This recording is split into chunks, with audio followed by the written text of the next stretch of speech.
जमा है और मुतमस्सिक है। मेरे मालिक तमाम की तौफीकात खैर में इजाफ़ा फरमाए। बरादर ज़ी वक़ार सफ़ीर आज़ाद जनाब सैयद नासिर जाफ़री साहब का साया मिल्लत के सर पे सलामत फरमाए। मेरा मौला जितने भी इस ज़िक्र में जो हाजात लेके आए हैं, सिब्त अकबर नवाज साहिब पैगम्बर हज़रत इमाम हसन मुज्तबा की इज़्ज़त का वास्ता वो दुआएं कबूल फरमाए। हमें मारफत आले मोहम्मद विलायत आइमा मासूमीन और इंतज़ार हुज्जत नसीब फरमाए। दुआओं की कबूलियत के लिए मिल के मुमकिन हद तक बुलंद सलवा तलावत फरमाए।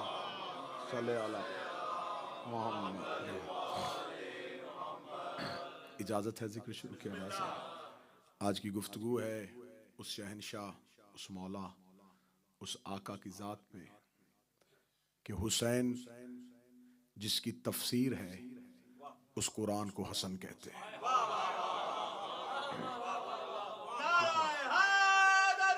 या अली बिस्मिल्लाह। करबला के पस मंजर को हसन कहते हैं।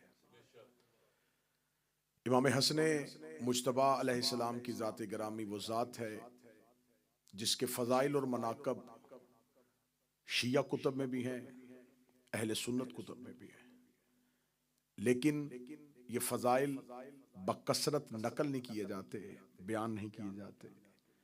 गुफ्तगू अमीर अल मोमिनीन के फ़ज़ाइल पे होती है, तज़किरा हज़रत इमाम हुसैन अलैहिस्सलाम का होता है। मैं चाहूँगा कि आज की मजलिस में मुकम्मल गुफ्तगू उस आका की ज़ात पे की जाए, उस मौला की ज़ात पे की जाए कि जिसके अंदर इतने फ़ज़ाइल थे कि वो अली का जानशीन बना।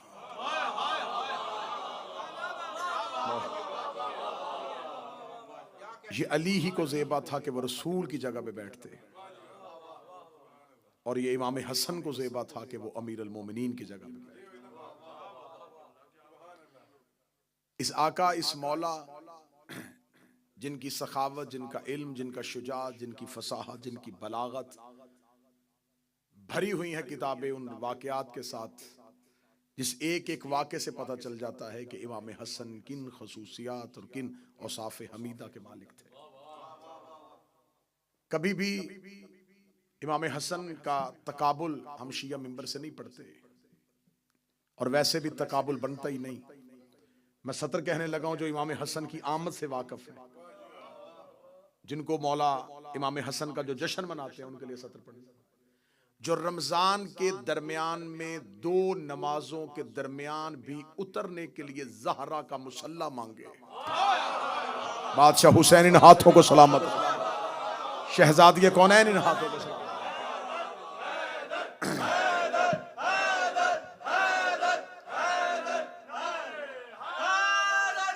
सतर मैंने पढ़ी, जुमला मैंने पढ़ा, नौजवानों का हाथ उठा। मौला इमाम हसन इस हाथ को कभी किसी का मोहताज न फरमाए। मैं जुमला फिर बदल देता हूँ। मैंने कहा जो रमज़ान के दरमियान में आए, दो नमाजों के दरमियान में आए, वस्त भी हो रमज़ान का, दिन भी हो जुमा का, नमाज ज़ोहर और असर के दरमियान जिसको ज़मीन पे उतरने के लिए पहला कदम रखने के लिए फातिमा के मुसल्ले की ज़रूरत हो, जो ज़हरा के मुसल्ले पे आए, जिसे बात समझ नहीं आई थी। मौला हसन 15 रमज़ान को आए थे, रमज़ान का वस्त था, आए जुमा के दिन थे, ज़ोहर असर के दरमियान आए थे। और जनाब सैयदा के बारे में कहा जाता है माकूल फी हक़ हवलदतल हसन बाद सलात ज़हर व सलातल असर। नबी की एक बीवी से पूछा गया था, तू बता तूने फातिमा को कितना पाक पाया? उसने कहा मैं उस बतूल की पाकीज़गी का क्या हक बयान करूं जिसने ज़ोहर की नमाज पढ़ के दुनिया को हसन जैसा इमाम दिया था, और असर की नमाज के लिए फिर मुसल्ला इबादत पे आ गई थी। न रोजा टूटा था, न मुसल्ला छूटा था, न रोजा टूटा था, न मुसल्ला छूटा था। जो दो नमाजों के दरमियान जमीन पर ज़हरा के मुसल्ले पे उतरे, मैं उसका तकाबुल उसके साथ कैसे पढ़ूं जिसकी वल्दियत में 4 लोगों में झगड़ा हो जाए? क्या तकाबुल पढ़ा जाए?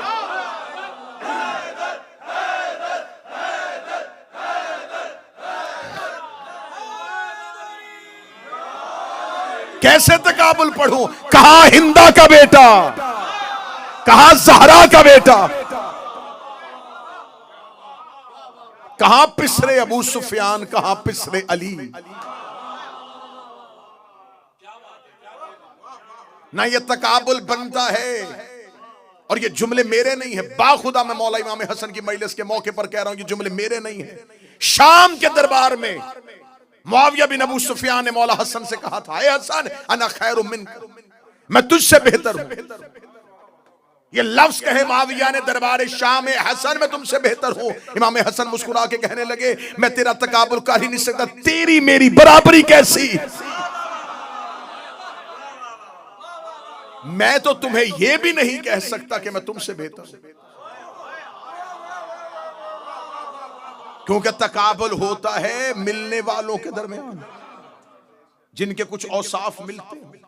ये जुमले हजरत इमाम हसन के, उसे गाना खैर मिन का। इमाम हसन ने फरमाया, मैं तुमसे ये भी नहीं कह सकता, कहां आसमान कहां जमीन, कहां तहारतों का मरकज कहां निजाजतों का मंबा। जो हाथ नहीं उठा, कहां बनी हाशिम का चश्मे चरा, कहां बनी उमैया का नसूर। जो हाथ अभी भी नहीं उठा, कहां शजराए तैयबा, कहां शजराए खबीसा।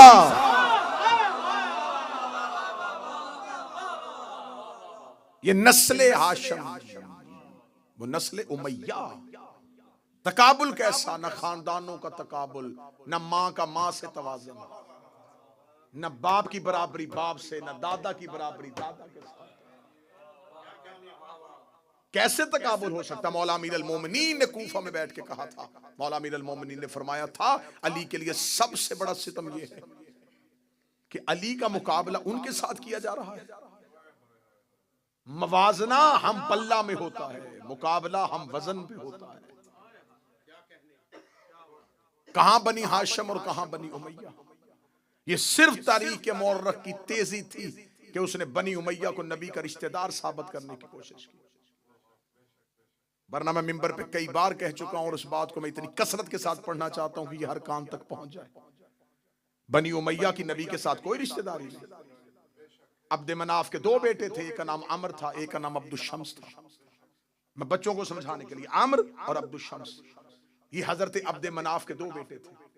दोनों शाम में रहते थे, दोनों ही तजारत करते, क्योंकि सरकार हजरत अब्द मनाफ की तजारत शाम में थी। अमर को किसी ने बताया कि तुम्हारा आबाई वतन जो मक्का है वहां कहत पड़ चुका है। जनाबे अमर 200 ऊंटों पे रोटियां लाद के शाम से चले और मक्का पहुंचे। मक्का के 200 ऊंट अल्लाह की राह में ज़िबा किए, उसके शोरबे के अंदर रोटियां भगोई, 3 महीने मक्के वालों को खिलाई। और वो जो शोरबे में भगोई रोटी होती थी उसे अरबी में हश्म कहते थे। इतना खिलाया कि मशहूर हो गए हाशिम। बाबा सरकार आगे तशरीफ ले, बाबा जी आगे तशरीफ। सलवात सारे हज़रात मिल के बुलंद आवाज से बिस्मिल्लाह सरकार, बिस्मिल्लाह।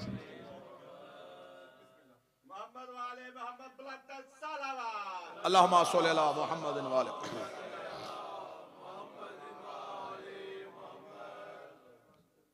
सरकार आगा जी शरीक मजलिस हुए, मजलिस की रूहानियत में मजीद इजाफा और मेरे लिए ये सआदत की दुआ का हसूल बना और उनकी बरकत जो है वो मुझे जैसे तालिब इल्म के लिए बाइस फजीलत बनी।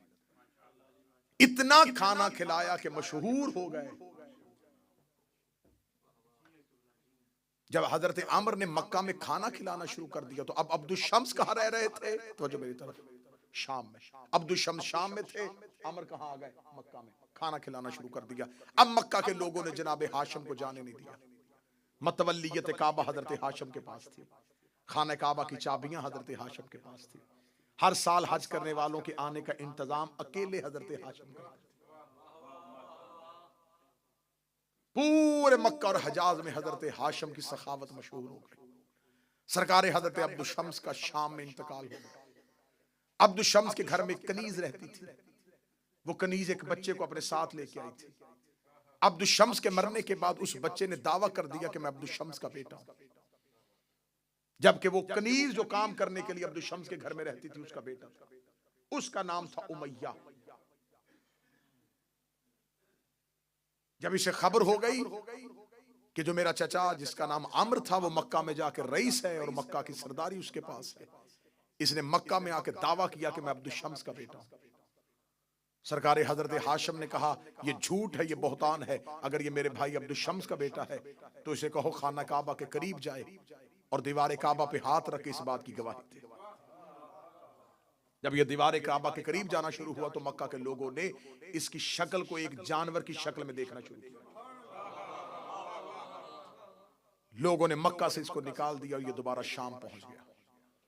उमैया को फिर उसके आगे एक बेटा हुआ, उसका नाम हर्ब, और हर्ब को एक बेटा हुआ जिसका नाम था अबू सुफियान।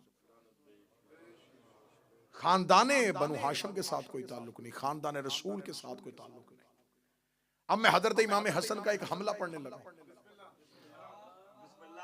वैसे तो शुजात हजरत इमाम हसन पढ़ने के लिए एक ही जुमला काफी है कि अब्बास हसन के शागिर्द थे। इसके बाद ना भी पढ़ा जाए हजरत इमाम हसन की शुजात तो इसी में बंद है। हजरत अबुल फजल अब्बास इमाम हसन के शागिर्द।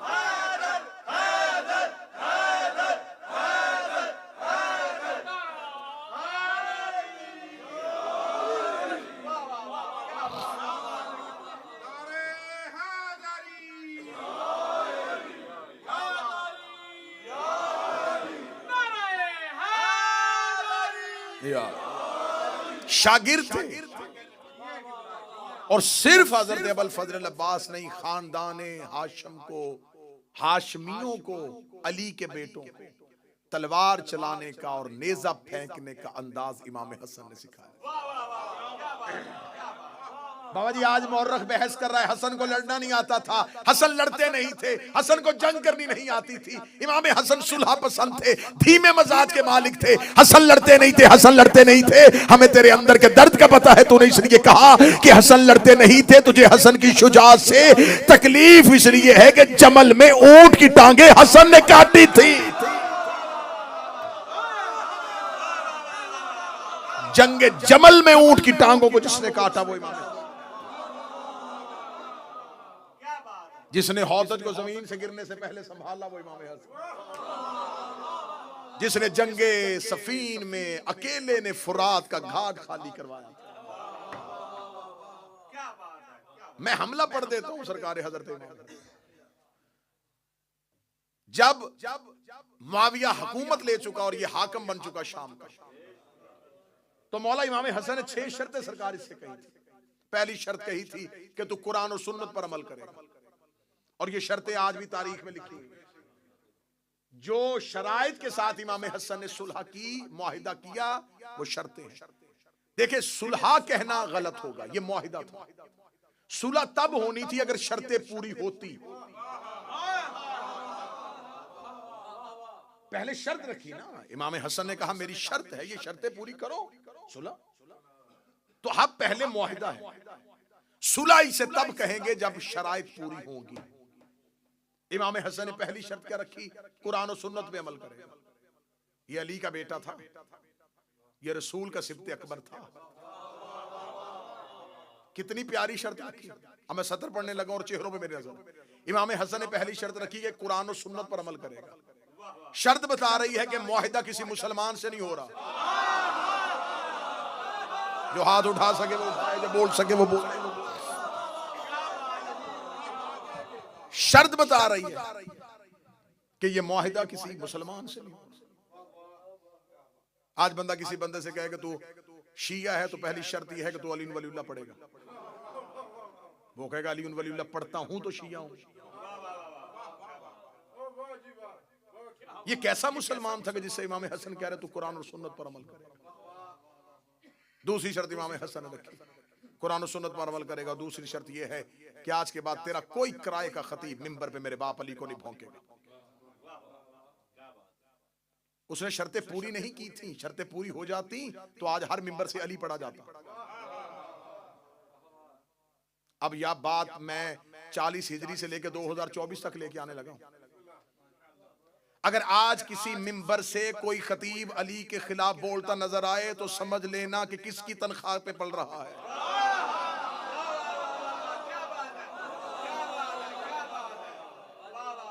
मिंबरों पे अली पे भौंकना हिंदा के बेटे की तनख्वाह थी। मौला इमाम हसन ने फरमाया कोई तेरा किराए का खतीब मेरे बाबे अली को नहीं भौंकेगा। तीसरी शर्त रखी थी, मेरे शियों के हकूक का ख्याल रखा जाएगा। मेरे शियों को नाहक कत्ल नहीं किया जाएगा, उनके हकूक मजरू नहीं किए जाएंगे। क्यों? मौला इमाम हसन बचा रहे थे अपने नौकरों को बचा रहे थे, अपने असहाब बचा रहे थे करबला के लिए, जमीन साजी कर रहे थे। इमाम हसन मुश्तबा ने ये शराइत रखी, और अगर आप तारीख को बगौर उसका मुतालिया करें, कैसी कैसी शख्सियात का कत्ल हुआ था उस दौर में। हुजर इब्ने अदई जैसे, रुशैद हजरी जैसे लोग, अब्दुल्ला इब्ने मसऊद जैसे लोग, मुफस्सिर कुरान जिसने तफसीर अली से ली थी, जो मुफस्सिर कुरान था, मुआविया ने उसे अपने दरबार में खड़ा करके छड़ियों के साथ मरवाना शुरू किया। बूढ़े थे और सिर्फ बेटियां थी, उनकी बेटा कोई नहीं था। जमीन पे जख्मी गिरा पड़ा था ये अली का सहाबी, ज़ईफ, और मुआविया तक से नीचे उतर के करीब आके कहने लगा, क्या फायदा हुआ अली की मोहब्बत का, अभी थोड़ी देर के बाद मर जाएगा, दुनिया में तेरी बेटियां अकेली रह जाएंगी, कैसे अपना मुआश का बंदोबस्त करेंगी, कैसे जमाने में जिएंगी। अब्दुल्ला इब्ने मसऊद ने आंखें बंद होते हुए आंखें खोल के कहा, मेरी बेटियों के रिस्क की तुझे क्यों परवाह है। और ये जो आज वजीफा पढ़ा जाता है कि किसी घर में रिस्क की कमी हो तो उस घर की मस्तूर को चाहिए कि रात को सोने से पहले सूरा वाक़िया पढ़े, ये वजीफा अब्दुल्ला इब्ने मसऊद ने बताया था। अब्दुल्ला इब्ने मसऊद ने फरमाया, तू मेरी बेटियों के रिस्क की फिक्र न कर, वो अली के कहने के मुताबिक रात को सोने से पहले सूरा वाक़िया पढ़ के सोती है। इसे कहते हैं सहाबी मरता हुआ भी अली की हदीस बयान कर रहा है, दुश्मन के दरबार में अली की हदीस पढ़ा, और उसने ठोकर मार के कहा, चल फिर मरना ही चाहता है तो तूने कुरान पे इतनी खिदमत की है, तेरी तफसीर कुरान पे इतनी खिदमत है, चल मैं तुझे इतना जरूर अजर दूंगा कि तूने कुरान के लिए बड़ी खिदमत की है। मैं तुझसे पूछना चाहता हूं, तू कैसे मरना चाहता है, तेरी खिदमत के एवज में तुझे इतनी छूट दे देता हूं, तू जिस तरह मरना चाहे मैं तुझे वैसे मारूंगा, तू कैसे मरना चाहता है, तू कैसे मरना चाहता है। अब्दुल्ला इब्ने मसऊद ने बंद आंखों खोल के कहा, बिल्कुल ऐसे जैसे 12वें के दौर में तू मेरे हाथ से मरना चाहता।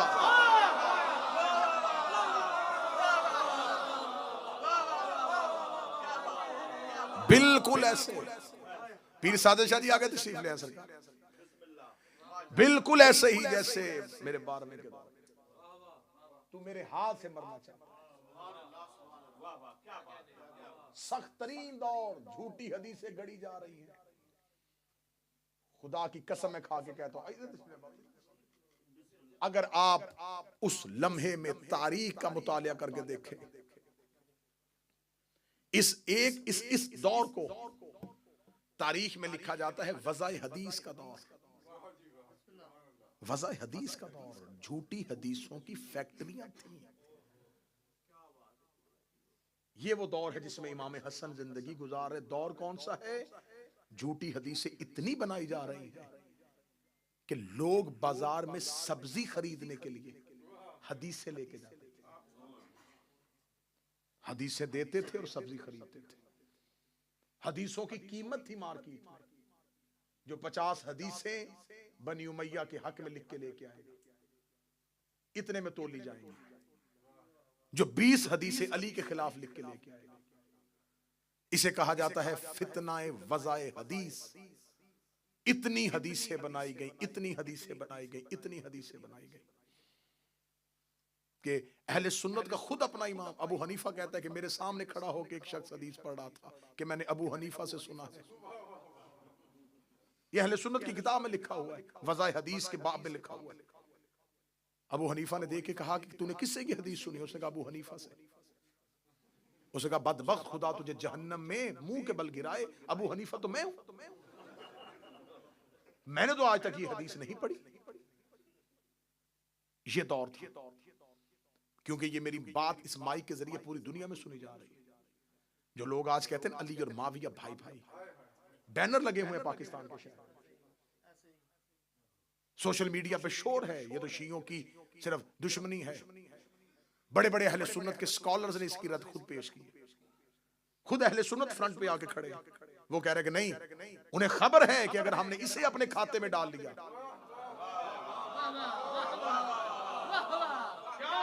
फिर यहां से तो खोज शुरू होगी। लिहाजा जो पढ़े लिखे सुन्नी है वो यजीद से पहले ही मोहतात हो गए थे, यजीद से पिछले दौर से ही मोहतात हो गए थे। वो कहते सिर्फ यजीद को खाते पे ना डालो, यजीद को फेंको और इससे पहले मुआविया को भी फेंको, ताकि पूरे बनी उमैया से हम सबकदोश हो जाए, बनी उमैया से हमारे हाथ पीछे हो जाए। पढ़े लिखे अहले सुन्नत स्कॉलर जो पुराने लोग थे वो नहीं मानने के लिए तैयार थे। उन्हें खबर थी अगर हमने इसे मान लिया फिर पूरी की पूरी खिलाफत गई, अगर हमने इसे अपने खाते डाल लिया तो इसने अपने दौर में इतना कुछ किया हुआ है, वो सब कुछ हमें मानना पड़ेगा। जितनी अहले सुन्नत की किताबें हैं हदीस की, चाहे वो मुस्लिम हो चाहे वो बुखारी हो, ये सब के सब शागिर्द हैं निसाई के। जाए जाके किताब उठा के देखे और अहले सुन्नत को मैं चैलेंज करके कह रहा हूं, मुझे बताएं कि इमाम नसाई का कत्ल क्यों हुआ था, उसे क्यों मारा गया था? जब उसने खड़े होके अहले बैत के फजाइल पढ़ने शुरू किए तो मजमे में से एक बंदा उठा और उसने कहा तू अली के फजाइल, अली की हदीसें पढ़ी जा रहा है, क्या तेरे पास मुआविया के हक में कोई हदीस नहीं है? तो इमाम नसाई ने वहीं खड़े होकर कहा हाँ मेरे पास मुआविया के हक में एक हदीस है कि नबी ने कहा था कि खुदा तेरा पेट ना भरे, और ये आज भी हदीस सही मुस्लिम में पड़ी हुई, आज भी हदीस पड़ी हुई कि रसूल अल्लाह ने उसे बद्दुआ दी थी कि खुदा कभी भी तेरे पेट को ना भरे। जब निसाई ने ये जुमला कहा तो लोगों ने उसे उतार के कहा बाखुदा ये शिया है, और उसे मारना शुरू किया, और इसी हालत में जख्मी हालत में उसे लोग ले गए और उसको जाके मक्के में दफन कर दिया और वो मर गया। फितना वज़ा हदीस हो रहा है, उस दौर में इतना तंग कर दिया गया है कि लोगों को वही इस्लाम पढ़ाया जा रहा है जो बनी उमैया दे रहे हैं।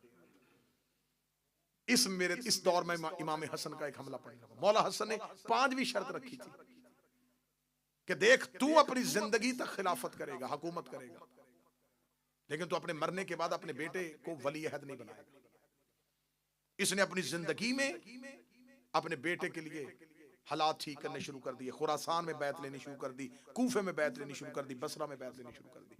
खबर इमाम हसन को मदीने पहुंची और ये मुआहिदा होने के 4.5 या 5 साल के बाद खबर पहुंची कि इसने तो बैत लेनी शुरू कर दी। इमाम हसन अलैहिस्सलाम मदीने से एक गुलाम के साथ अकेले शाम आए। मैं जंग पढ़ने लगा हूं, कोई लश्कर नहीं, कोई फौजी नहीं, कोई सिपाही नहीं, अकेले हजरत इमाम हसन एक गुलाम को साथ लेके मदीना से निकले, आगा जी शाम। शाम मुखबरों ने जाकर दरबार में खबर दी हसन शाम पहुंच गए, और वो शाम के सदर दरवाजे पे आ गए। कहा जल्दी करो मेरे दरबार को भरो लोगों से, हसन के पहुंचने से पहले मेरा दरबार भर दिया जाए। मैं ऐन ही तारीख पढ़ने लगा, बिल्कुल हरफ बहरफ तारीख पढ़ने लगा। इसका जब तक हसन शाम के सदर दरवाजे से दरबार तक पहुंचे, दरबार खचाखच भर दो मेरे खुशामदीयों के साथ, सारा मजमा मेरा हो, ताकि हसन को पता चल जाए कि मेरी हुकूमत शाम में कायम हो चुकी है। इसने पूरा दरबार खचाखच भर दिया। इसके किराए के लोग खुशामदी सारे के सारे दरबार में इकट्ठे होकर गलियों में मनादी करवानी शुरू कर दी कि जितनी जल्दी हो सके शाम के सदर दरवाजे से इमाम हसन बढ़ के दरबार की तरफ आ रहे हैं, जल्दी पहुंचो। जामे मस्जिद उम्वी में लोगों का रश हो गया, इतना दरबार भर चुका था, सारे के सारे खुशामदी। और इमाम हसन चलते चलते दरबार की जानब आ रहे थे। इमाम हसन के आने से पहले इसने अपने किराए के खतीब को खड़ा किया। किराए के खतीब को खड़ा करके इसने कहा चल तू खानदान बनु उमैया के फजाइल पढ़ने शुरू कर दे। किराए का खतीब उठा और उसने खानदान बनी उमैया के फजाइल पढ़ने शुरू कर दिए। इधर इमाम हसन का जब पहला कदम दरबार में आया तो ये इमाम हसन को ये तासुर देना चाहता था कि हमें तो नहीं पता था कि आप आ रहे हैं, आपके आने से पहले ही लोग खानदान उमैया के फजाइल सुन रहे थे और हमारा खतीब खानदान उमैया के फजाइल पढ़ा था। किराए का खतीब ऊंचाई पे खड़ा हुआ खानदान बनी उमैया के फजाइल पढ़ा था। इमाम हसन दरबार में आके खड़े हुए, लोगों ने तीखी नजरों से हसन की तरफ देखा और इमाम हसन की तरफ कोई तवज्जो न की। किसी ने इमाम हसन को कुर्सी न दी, किसी ने इमाम हसन के लिए रास्ता न छोड़ा। सारे खानदान बनी उमैया के फजाइल उठ उठ के दाद दे रहे थे, तहसीन की आवाजें आ रही थी, वाह वाह मरहबा की सदाएं आ रही थी। इमाम हसन ने जब वो किराए का खतीब बैठ गया, इमाम हसन चलते चलते उस मकाम पे आए जहां पर मुआविया बिन अबू सुफियान बैठा हुआ था। इसने उठ के अपनी अबा को ठीक किया और ठीक लगे गए, ऐ अबू तालिब का बेटा, ऐ अबू तुराब का बेटा, ऐ अली का बेटा, आप कब आए मेरे दरबार में? मैंने तो आपको आते हुए नहीं देखा, आप कब पहुंचे हैं? इमाम हसन देखते मैं उसी वक्त पहुंच गया था जब तेरे किराए का खतीब तेरे खानदान के फजाइल पढ़ा था, ये मुस्कुरा के लगा सुन लिए आपने मेरे खानदान के फजाइल। इमाम हसन ने ऊंचाई पे खड़े होकर पूरे शाम के जामिया मस्जिद उम्वी के खचाखच मजमे में कहा, ए माविया बिन अबू सुफियान, मैं हसन इब्ने अली अपनी मां ज़हरा से लेके हव्वा तक और अपने बाप अली से लेके आदम तक एक एक का नाम और किरदार पढ़ता हूं और ऊंची आवाज में पढ़ूंगा। अगर तुम में जुर्रत है मेरे कान में आके अपनी मां का किरदार सुन।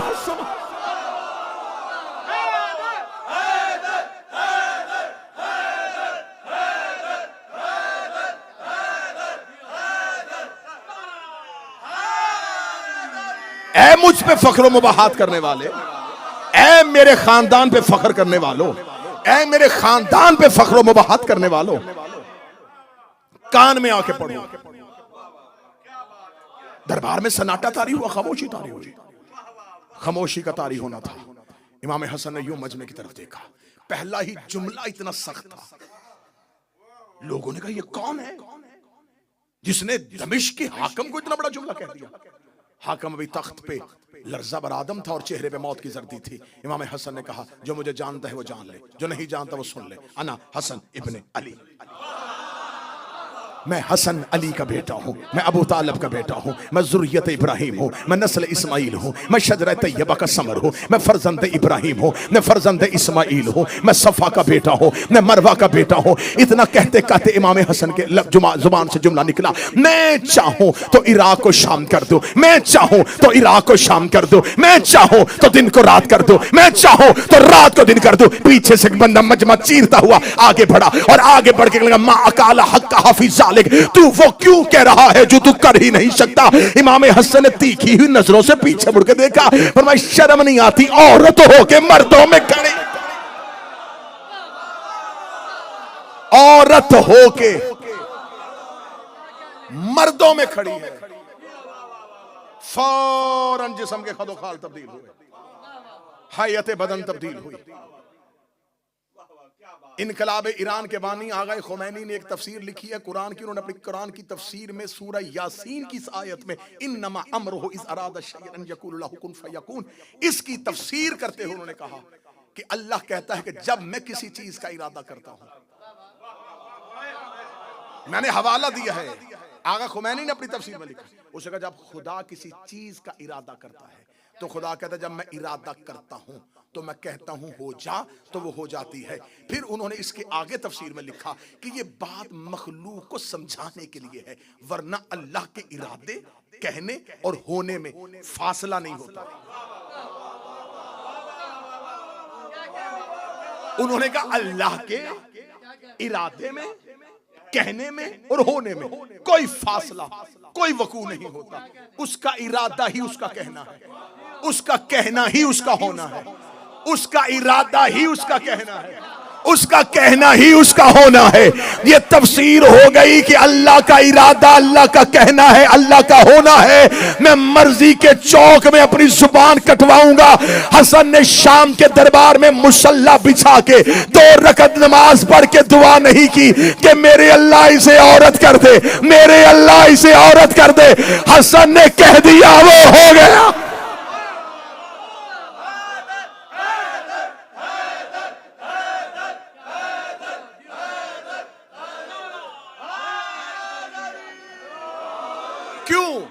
इसलिए कि इमाम हसन इरादा इलाही है। हसन जमीन पर अल्लाह के इरादे का मजहर ताम है, ये तजल्ली परवरदिगार है। अल्लाह का कहना इनसे साबित है क्योंकि ये दलील परवरदिगार। कहा शर्म नहीं आती औरत होके मर्दों। यहां तक आपको जाकिरी ने सुनाई है, मैं इससे अगली हदीस का अगला टुकड़ा सुनाने लगा। बाबा इससे भी अच्छा टुकड़ा सुनाने लगा हूं। जब कहा शर्म नहीं आती औरत हो के मर्दों में आ गई है, हैयत तब्दील हुई, खदोखाल तब्दील हुए, मिंबर की पूरी खतीबाना जिम्मेदारी के साथ जुमला कहने लगा हूं। जो ही बदन तब्दील होना शुरू हुआ तो अपने आप में शर्मिंदगी में ऐसे मजमे से बाहर निकलने का इरादा किया। इमाम हसन ने पीछे आवाज कहा, रुक जा, कहां जा रहा है? घर जाके क्या करेगा? घर पे तो औरत बैठी थी, जा, हमने उसे मर्द कर दिया है। हमने उसे मर्द कर दिया।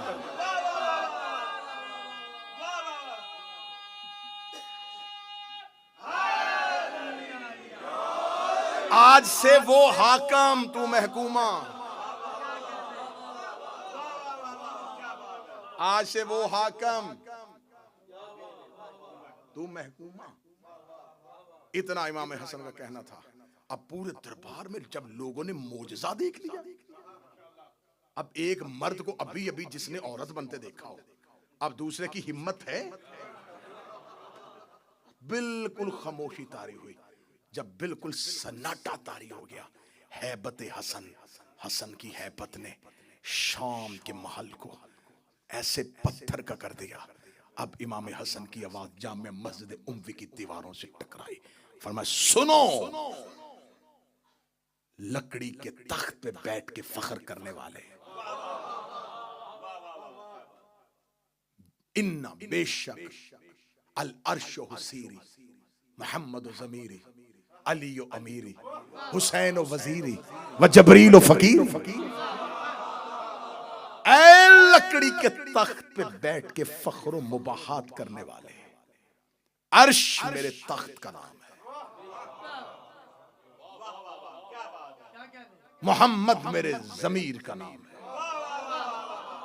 अली मेरे अमीर का नाम है, हुसैन मेरे वजीर का नाम है, जबरील मेरे फकीर का नाम। अल अर्श सीरी, मोहम्मद ज़मीरी, व अली अमीरी, व हुसैन वजीरी, व जबरील फकीरी। कहीं तारीख से खुतबा, अकेले अकेले शाम में, अकेले है शाम में।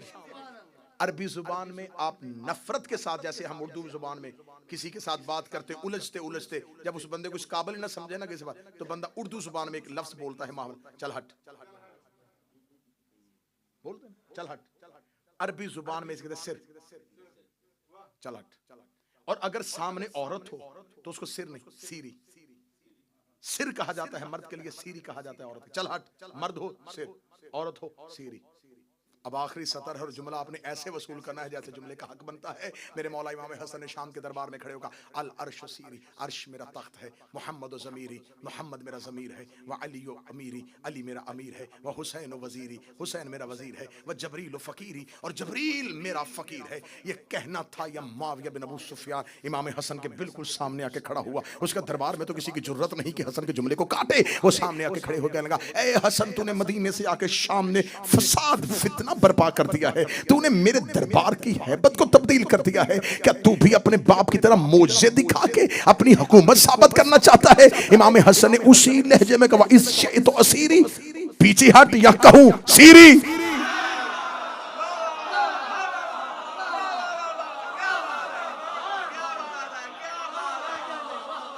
पीछे हटेगा या तुझे भी कहूं सीरी। और सीरी औरत के लिए कहा जाता है।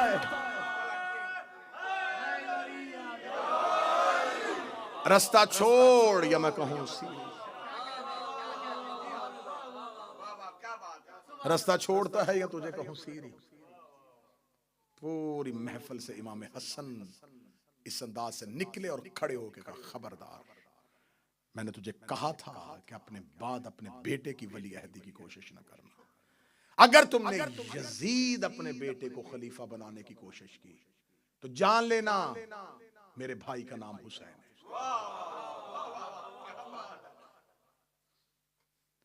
बहुत खूबसूरत जुमला मुर्तजा मुताहरी का है। उन्होंने कहा, आशूरा हुसैनी होने से पहले हसनी थी। जब करबला हुसैनी नहीं थी तो करबला हसनी थी। करबला में मेहनत है इमाम हसन की, और मैंने ये जुमला करबला में कहा था और आज फिर कह रहा हूं, करबला हसन के मुआहदे की खिलाफ वर्जी का नाम है। अगर उम्मत इमाम हसन के मुआहदे को मान लेती तो करबला बर्पा ना होती। तुमने मुआहदे की खिलाफ वर्जी की और करबला हो गए। हसन इमामत में इतना जरूरी है कि हसन की दी हुई शर्तों को ना मानो तो अगला इमाम करबला बर्पा कर देता। हमारे 12 में से 2 हसन है, दूसरा इमाम हसन है और 11वां इमाम हसन है। उस हसन के बाद भी इनकलाब है, इस हसन के बाद भी। लेकिन फर्क है, वहां इनकलाब था, यहां इंतकाम है। एक सख्त तरीन दौर था इमाम हसन के सामने, जहां मानने वाले बहुत कम तादाद में थे। जो कम थे उनकी जिंदगियों को महफूज रखना था करबला के लिए। रिश्वत का बाजार गर्म था। 20,000 का लश्कर लेके अली का यह बेटा चला था। एक रात में 12,000 का लश्कर अबैदुल्ला इब्ने अब्बास की सरपरस्ती में 10 लाख दिरहम में सौदा करने के बाद मुआविया के लश्कर में चला गया। 4,000 ने इमाम हसन का खुद खैमा घेर लिया, अकेले बच गए। और अली के बेटों ने हिफाजती हिसार में लिया हुआ था इमाम हसन को। मदाइन में जाके मुख्तार के चाचा जो मदाइन का गवर्नर था उसके घर जाके पनाह ली। जब इमाम हसन मदाइन पहुंचे हैं तो इतने जख्मी हो चुके थे कि इमाम हसन की रान में खंजर था, मुसल्ला नीचे से खींच लिया गया था। साथ देने वाले इमाम हसन को क्या कह के बुला रहे थे, अस्सलाम अलैका या मुज़ल्लिल मोमिनीन, ऐ मोमिनों को जलील करने वाले तुम पर हमारा सलाम। इतना तन्हा कर दिया रसूल का बेटा। बहुत दफा जहर देने की कोशिश की लेकिन साबित ना हो सकी, कारगर ना हो सकी। फिर आखिरी जहर रूम से मंगवाई गई। ज़मुर्द की जहर थी, सख्त इतनी थी कि इसके बारे में कहा जाता है अगर इसका एक तिनका इस जहर का एक तालाब में फेंक दिया जाए तो उस तालाब के सारी मछलियां और आबी जानवर मर जाएं। अगर दूध देने वाले जानवर के सींग को लगा दिया जाए तो वो खून देना शुरू कर दे। ये जहर रूम से मंगवाई गई, शाम से अशस बिन कैस जो दुश्मन अली और दुश्मन अहले बैत खानदान था, जिसके बाप ने इमाम मौला अमीर अल मोमिनीन से जंग की और इसके दोनों बेटे करबला में। इसका एक बेटा जिसने हुसैन का मुस्लिम दारुल उमारा से गिराया था और दूसरा वो जिसने करबला में हुसैन के पहलू में नेजा मारा था। अशस की बेटी जोधा, इस तक जहर पहुंचाई गई। अगर तू ये काम कर ले तो लाखों दिरहम और यजीद के साथ तेरा अक्द और तुझे मुमलकत इस्लामिया की मलका बना दिया जाएगा। इस बदबख्त औरत ने, तारीख कहती है, अंगूरों में जहर, खजूरों में जहर, घर के पानी के घड़े में जहर और दूध में जहर, हर बर्तन में जहर डाल दी कि कोई भी तदबीर नाकाम ना हो। मौला इमाम हसन घर पहुंचे मस्जिद से, ये आई और इसने आकर सवाल किया, आपके लिए कुछ खाने के लिए लेके आऊं? इमाम हसन ने फरमाया नहीं। इसी का मैंने आपके लिए दूध में शरबत तैयार किया है। दूध इमाम हसन के सामने आया। इमाम हसन एक तरफ इसकी तरफ देखा और देख के इमाम की जुबान से पहला जुमला निकला, जोधा मेरा कासम अभी छोटा है।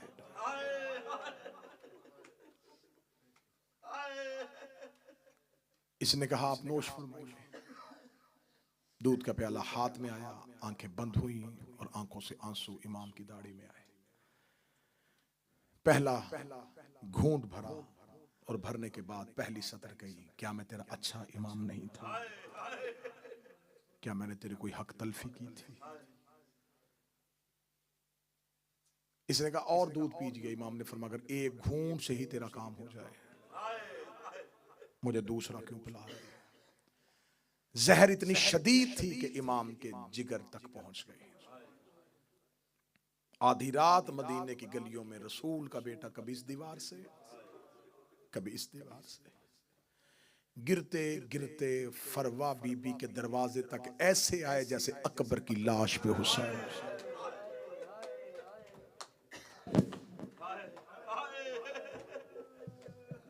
रोते रोते दरवाजे तक पहुंचे। दरवाजे पे आके मौला इमाम हसन रुक गए। बीबी फरवा हुजरे के अंदर थी। इमाम हसन ने आहिस्ता आहिस्ता दरवाजे पे दस्तक दी। फरवा दरवाजा खोल, फरवा दरवाजा खोल।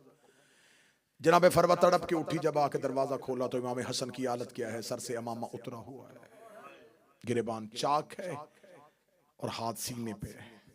बीबी फरवा देखे कहती मौला आपकी ये हालत किसने बनाई? रो के कहती मेरी हालत बाद में पूछना, पहले मेरा कासम जगा।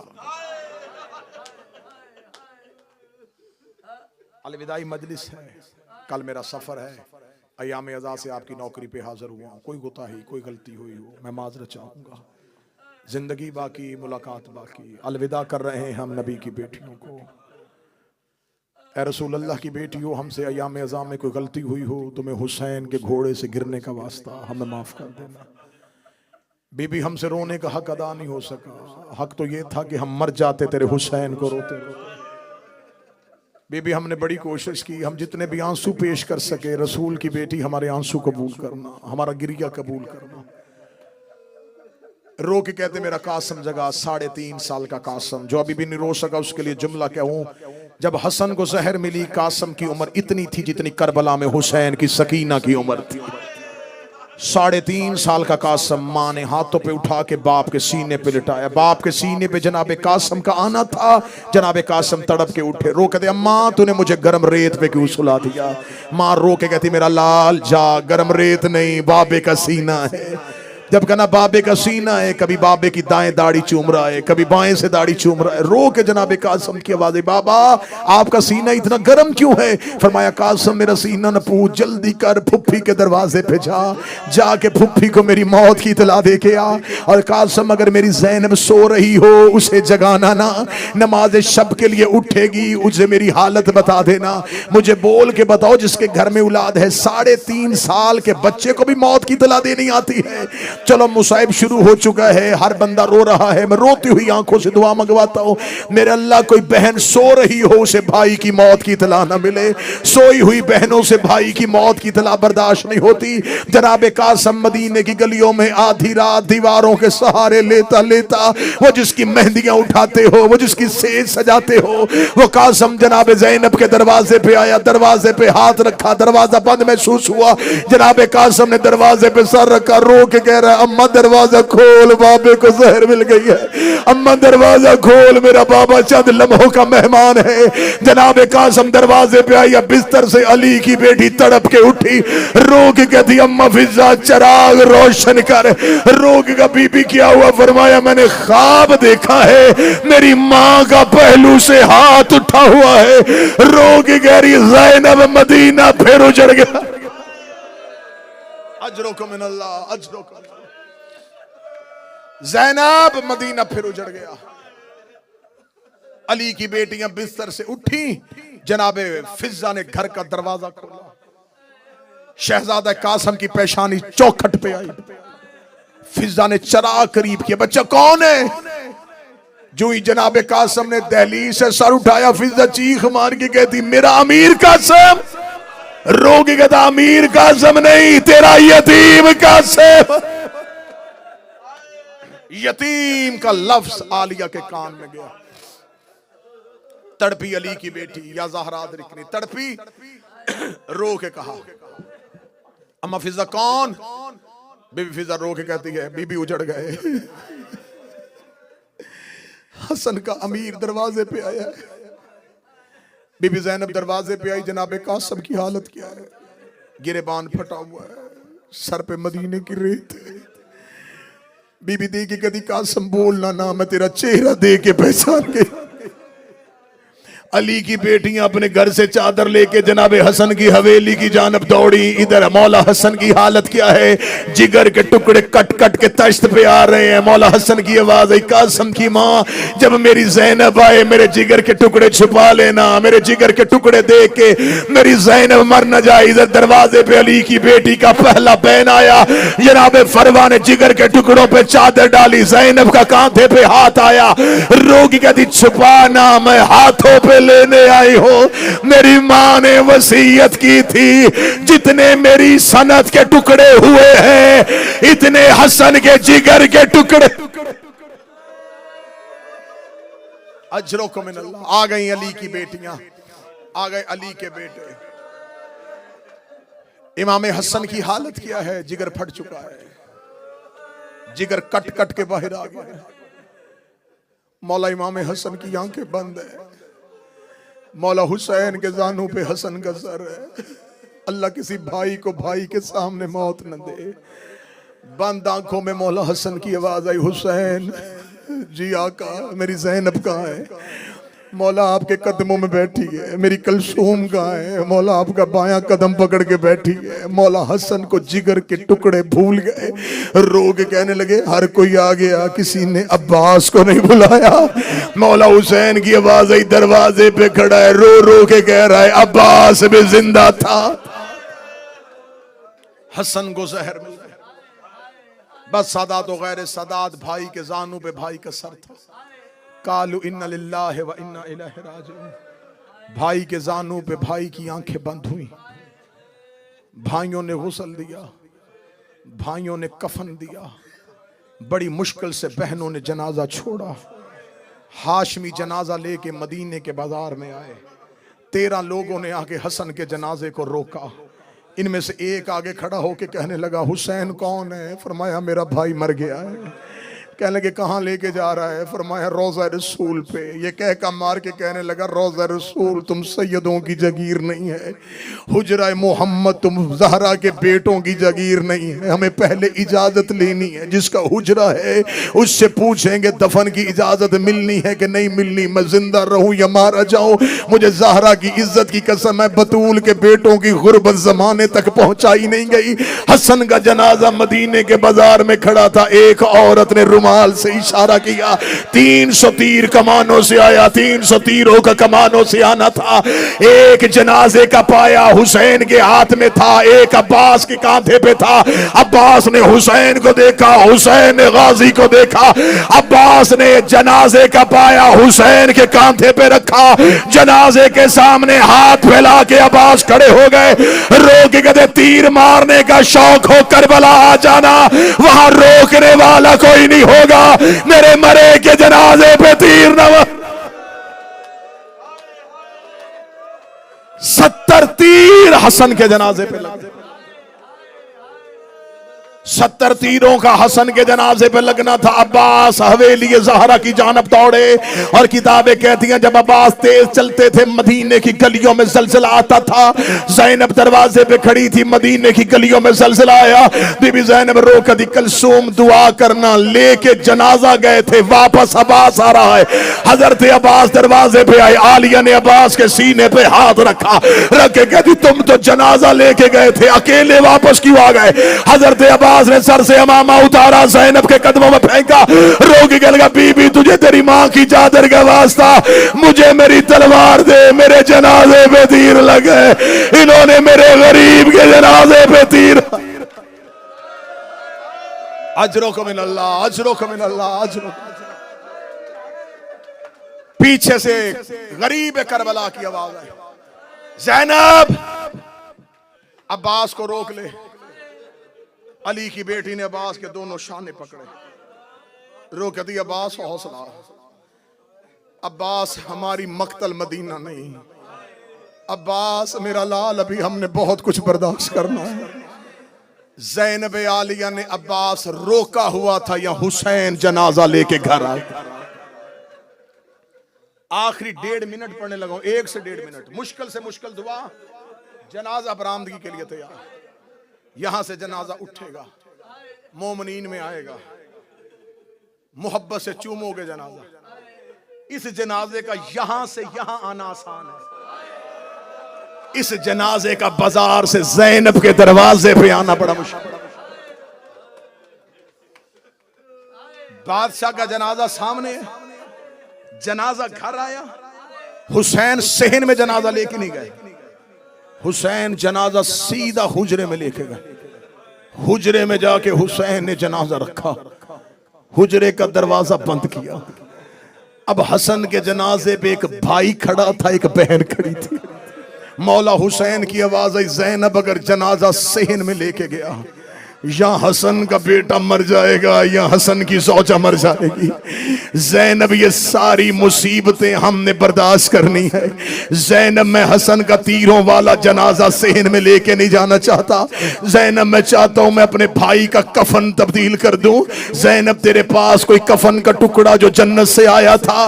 बीबी ज़ैनब ने हुसैन के गले में बाहें डाली, रोक के कहती वो तो जन्नत से जबरील कफन लेके आया था, उसके 5 टुकड़े थे, एक माँ ने नाना को दे दिया था, एक हमने 3 जमातियों सानी को मां को दे दिया, एक हमने 21 रमजान को बाबे को दे दिया, एक टुकड़ा मैंने अभी हसन को दिया है। अब मेरे पास एक कफन है हुसैन, वो मैंने तेरे हिस्से का बचा के रखा है। गरीब ने बहन के गले में बाहें डाली, रोकेगा मेरे हिस्से का कफन भी ले आ। रोक कहती फिर तू क्या पहनेगा? हुसैन रोकेगा मुझे कफन की जरूरत ही नहीं होगी, मेरे हिस्से का कफन भी मेरे हसन को पहना दे। आखिरी जुमला पढ़ने लगा हूं जिसने गलियों में मातम करना है। हुसैन भाई के जनाजे में बैठे, हुसैन हसन के जनाजे से तीर निकालने लगे, या ज़ैनब ने हुसैन की कलाई पे हाथ रखा, रोक के लगी उठ हुसैन, तू भाई के जनाजे से तीर ना निकाल। अगर तूने हसन के जनाजे से तीर निकालने हैं तो अकबर के जिगर से बर्छी कौन निकालेगा? असगर की गर्दन से तीर कौन निकालेगा? अब्बास की आंख से तीर कौन निकालेगा? हुसैन रोक दे, ज़ैनब फिर तीर कौन निकाले? ज़ैनब भाई के जनाजे में बैठी, ज़ैनब ने पहला हाथ तीर पे डाला, ज़ैनब ने तीर निकाला, या ज़हरा की आवाज आई, ज़ैनब ओ तू भाइयों की लाडली बहन। मातम हसन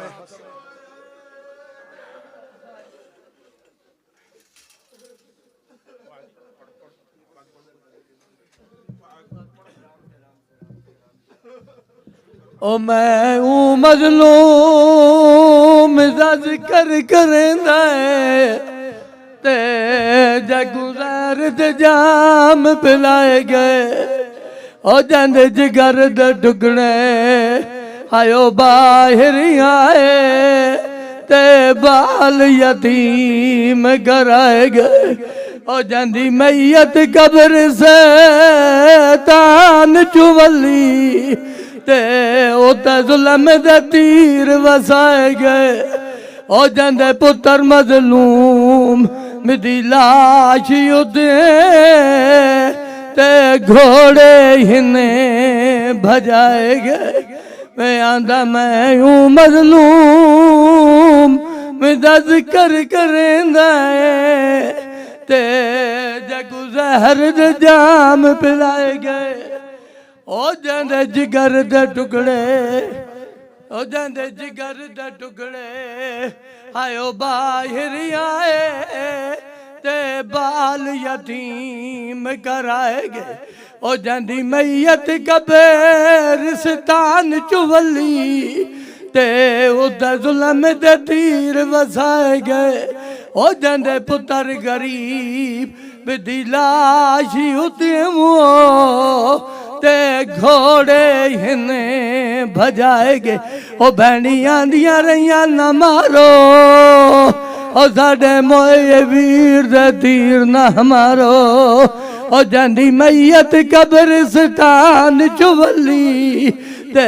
जुल्म दे तीर वसाए गए, ओ जंदे पुत्र गरीब बिदी लाश उते ते घोड़े हिन भजाए गए।